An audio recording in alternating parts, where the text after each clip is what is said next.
хорошо, что мы есть друг у друга.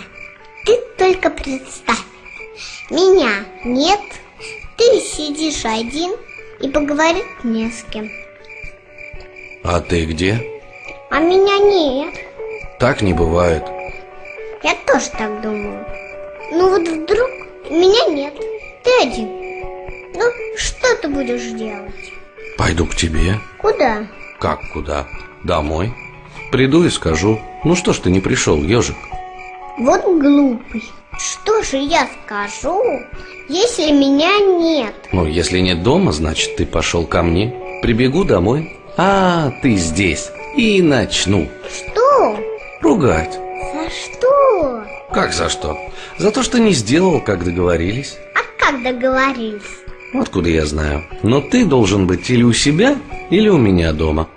Но меня же совсем нет. Понимаешь? Так вот же ты сидишь. Это я сейчас сижу. А если бы меня не было, где б я был? Или у меня, или у себя. Это если я есть. Ну да. А если меня совсем нет? Тогда ты сидишь на реке и смотришь на месяц. И на реке нет. Тогда ты пошел куда-нибудь и еще не вернулся. Я побегу, обшарю весь лес и тебя найду. Ты все же обшарил и не нашел. Побегу в соседний лес, И там нет. переверну все вверх дном, и ты отыщешься. Нет меня. Нигде нет. Тогда я выбегу в поле и закричу: «Ежик!»